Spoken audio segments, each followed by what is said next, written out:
وحده لا شريك له وأشهد أن محمدا عبده ورسوله أما بعد فنعوذ بالله من الشيطان الرجيم بسم الله الرحمن الرحيم.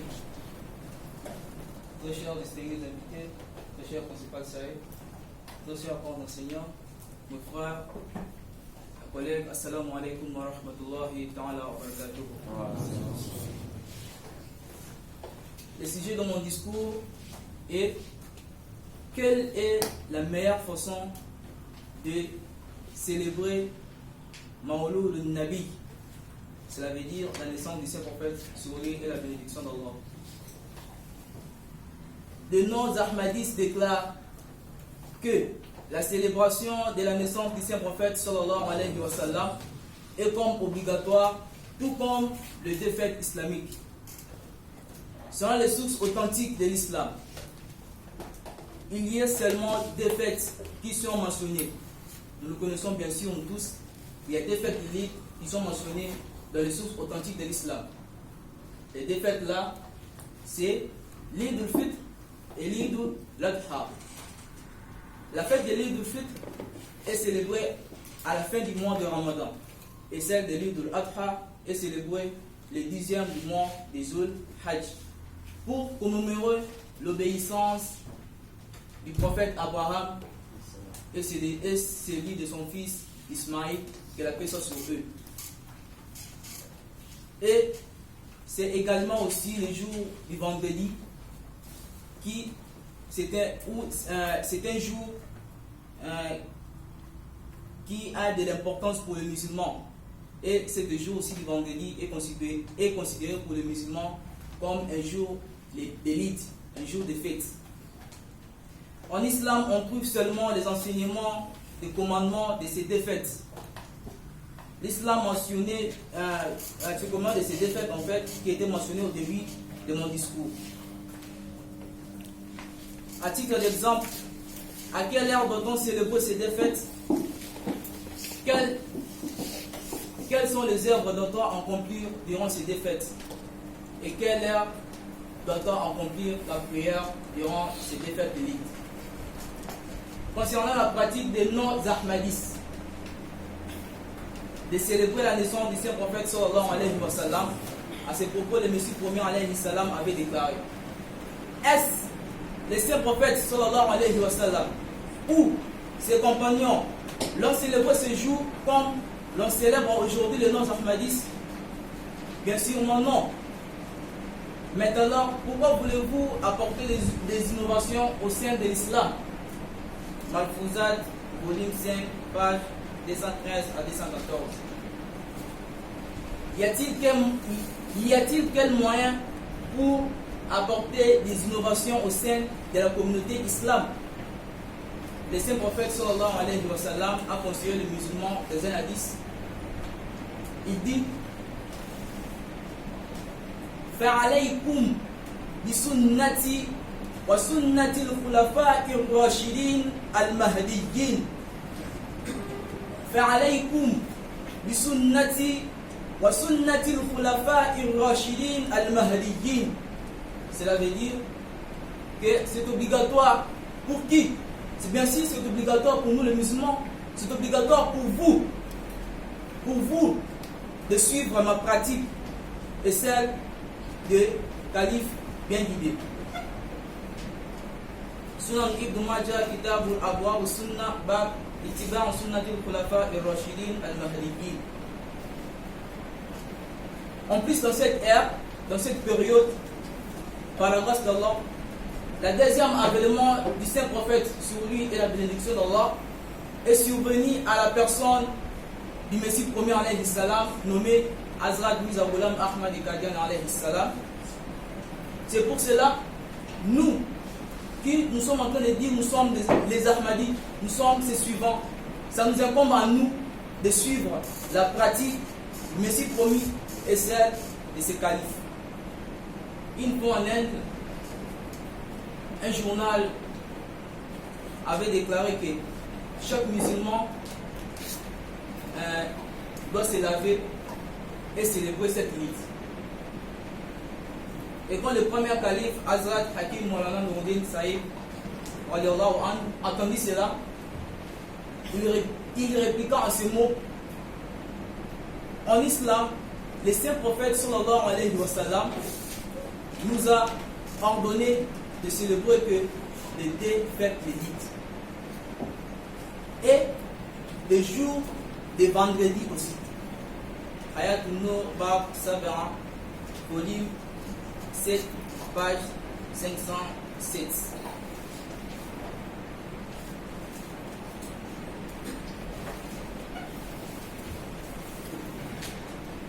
C'est ainsi une fois la Jamaat islamique Ahmadiyya de Shemla en Inde avait demandé au premier calife Hazrat Hakim Nouruddin Sahib quelle est votre opinion?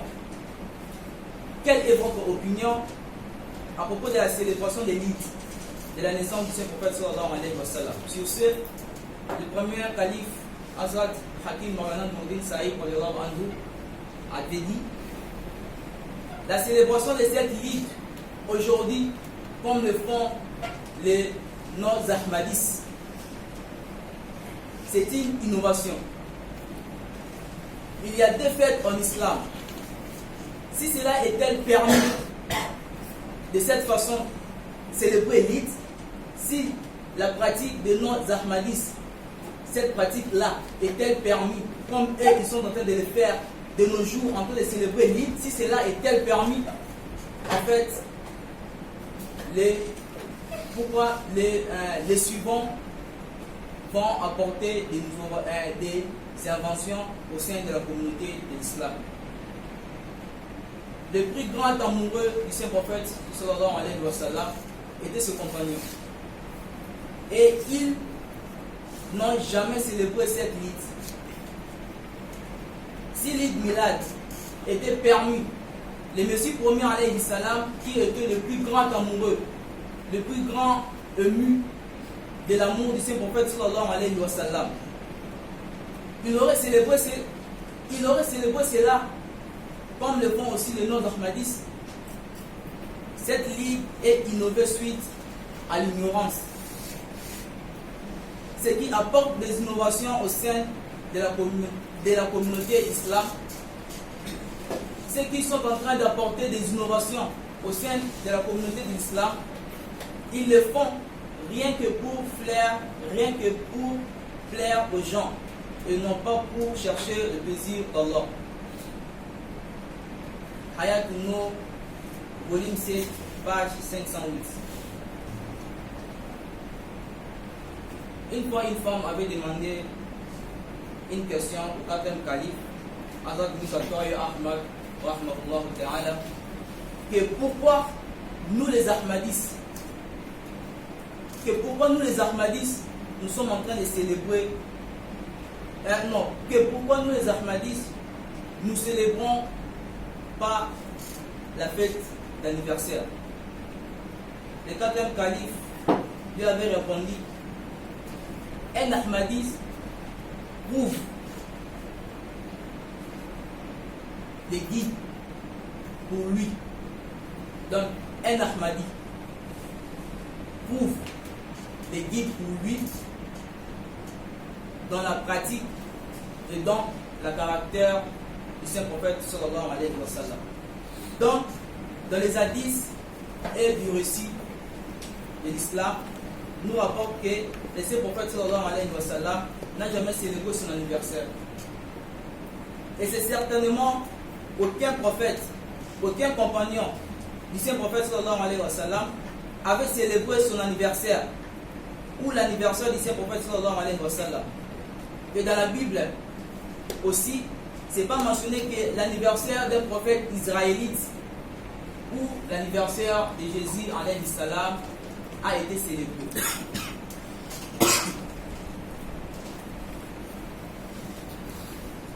Le plus grand amoureux du saint prophète sallallahu alayhi wa sallam était bien sûr ses compagnons. Malgré cet grand amour, ils n'ont jamais célébré l'anniversaire du saint prophète sallallahu alayhi wa sallam. Ni les tabi'in, ni les tabi'in, donc ni les suivants du saint prophète et ni les suivants du compagnon. journal le 14 février 1894, page 2. Maintenant, je vais aborder le deuxième point de mon discours intitulé les différentes manières de célébrer la journée de la naissance du Saint-Prophète sallallahu alayhi wa sallam. Une fois dans une session avec le Bouddha, actuel calife Hazrat Mirza Masroor Ahmad Ayatollah Ta'ala bin Nasir al-Aziz avait déclaré à ses propos concernant la naissance du Saint-Prophète sallallahu alayhi wa sallam, Mawlud al-Nabi. Nous ne célébrons pas l'Eid de la naissance du Saint-Prophète sallallahu alayhi wa sallam comme le font les non-ahmadistes. Ils préparent à manger beaucoup. Et qu'est-ce qu'ils font? Ils préparent cela. Ils sortent d'ailleurs de leur maison pour aller se pagailler dans la rue, pour semer la terreur, pour semer des désordres. Et parfois, parmi eux, il se trouve les différents sectes et ils se joignent pour faire des bagarres et causer des pertes. L'acte de la célébration de la Mawlud Nabi, la naissance du Saint-Prophète sallallahu alayhi wa sallam, n'est pas interdit entièrement. Et ce n'est pas non plus un acte de péché.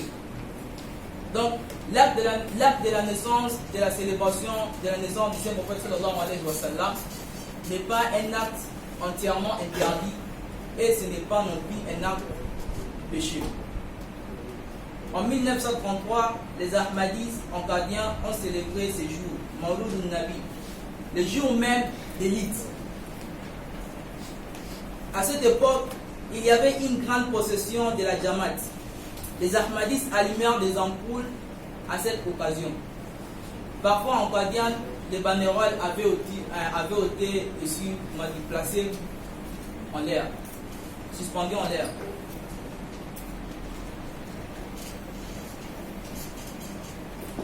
De la même façon, à Raboua, l'anniversaire du Saint-Prophète sallallahu alayhi wa sallam avait été célébré. Mais les choses d'innovation apportées à l'islam, cela est interdit.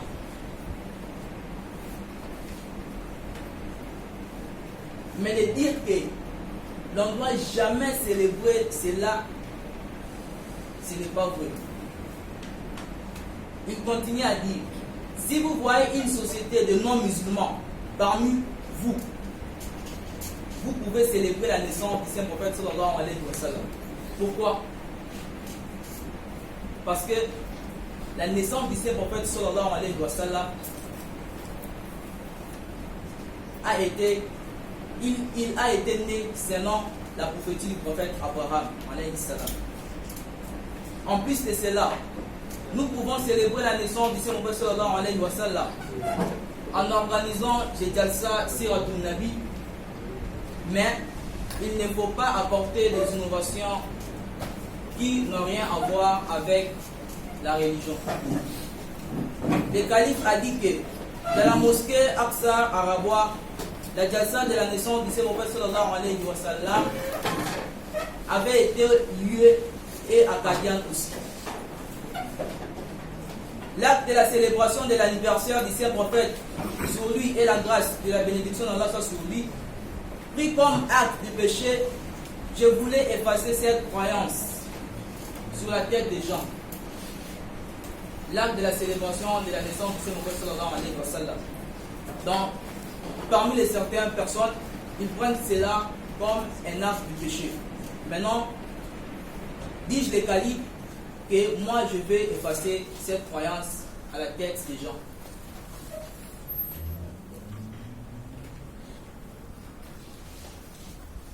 En Qadian, en 1928, en 1933, et dans beaucoup d'autres rapports de Al-Fazal à propos de la Jalsa Siratul Nabi, c'est mentionné que la naissance du Saint-Prophète sallallahu alayhi wa sallam et la Jalsa Siratul Nabi avaient été organisées. Il y avait une procession dehors, mais il y avait outre la bagarre des autres comme aujourd'hui le font les non-musulmans. C'est ainsi à rapport à cette occasion, les gens allumèrent des ampoules et décorent leur maison. Gulshan Waqfino, Khuddam, le 10 avril 2011.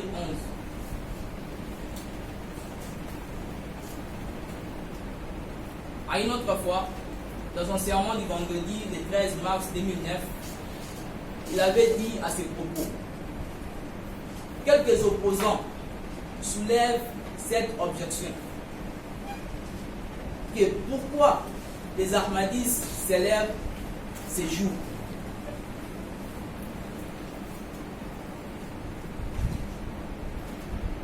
Moi je dis, en réalité, ce sont les Ahmadistes en fait qui reconnaissent la valeur de ces jours.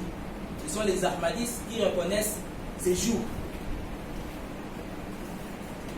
Maintenant, nous allons voir qu'est-ce que le Messie promis, alayhi salam, dit à ses propos, qui est envoyé comme Ahmad Adlan. Une personne demandait au Messie promis, alayhi salam, à ses propos, à propos du souvenir du Saint-Prophète sallallahu alayhi wa sallam. Le Messie promis, alayhi salam, avait répondu: le souvenir du Saint-Prophète sallallahu alayhi wa sallam est un acte très noble, apprécié par Dieu. Et selon les hadiths, à cause de cela, ce souvenir du prophète d'Allah, Allah fait descendre ses miséricordes.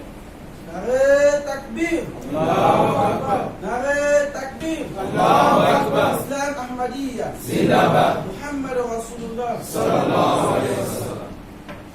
Mais si avec cela, quelques innovations sont apportées par la suite, cela devient haram, interdit pour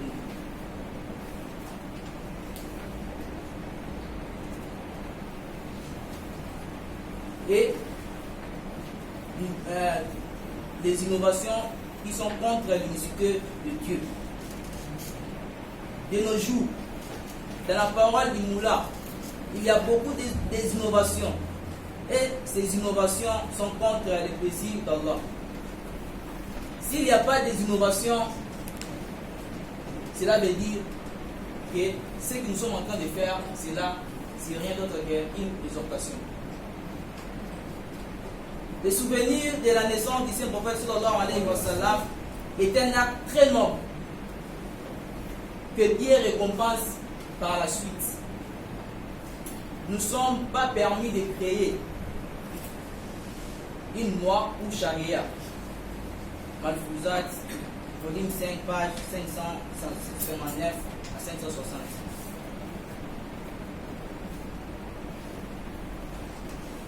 Le souvenir du Saint-Prophète sallallahu alayhi wa sallam est un acte très noble. Malheureusement, qu'est-ce qui se passe de nos jours, particulièrement en Pakistan, en Inde? Les Jalsa sont plus politiques que religieux. Ils abusent les uns les autres dans leur Jalsa. À cet égard, le Messie promis alayhi salam avait dit: le souvenir du Saint-Prophète est un acte très noble. Avec cela, nous prouvons plus d'amour à l'égard de notre Saint-Prophète sallallahu alayhi wa sallam, et c'est un acte qui nous émue à obéir notre Saint-Prophète Muhammad sallallahu alayhi wa sallam. Mais malheureusement, dans ce souvenir, parfois il y a quelques innovations. C'est par la suite ça devient haram, interdit. Le Messie promis alayhi salam a dit qu'il ne faut pas. Le Messie promis alayhi salam a dit: il faut savoir que la vraie. Le Messie promis alayhi salam a dit qu'il faut savoir que le vrai, l'objectif de l'islam est l'unicité de Dieu. Malheureusement, de nos jours, nous constatons que beaucoup d'innovations a été ajoutées dans la célébration de la naissance du Saint-Prophète sallallahu alayhi wa sallam, et cela abîme nos actes nobles, nos actes impurs. Malfouzat, volume 3, page 160. Le jour de la naissance du Saint-Prophète sallallahu alayhi wa sallam, organiser un jalsa, un rassemblement comme tel que nous avons fait aujourd'hui n'est pas interdit s'il n'y a aucune innovation. Et seulement les caractères du Saint-Prophète sallallahu alayhi wa sallam, ils sont mentionnés. Et cette jalsa, ce programme doit être organisé pas dans un jour seulement, mais pendant toute l'année, de temps en temps. Et c'est la pratique et la coutume de la Jamaat islamique Ahmadiyya dans le passé et dans nos jours. Et de même, nous pouvons organiser des pareils jalsa partout dans le monde, mais il ne faut pas ajouter des innovations. Et il ne faut pas penser que les bénédictions gagnées durant 7 jours de rassemblement bénis, après cela, nous n'avons encore pas besoin de procurer encore des bénédictions. Sermon du vendredi le 13 mars 2009, publié à Al-Fazal International le 3 avril 2009. اللهم صل على محمد وعلى آل محمد كما صليت على إبراهيم وعلى آل إبراهيم إنك حميد مجيد. اللهم بارك على محمد وعلى آل محمد كما باركت على إبراهيم وعلى آل إبراهيم إنك في العالمين إنك حميد مجيد. السلام عليكم.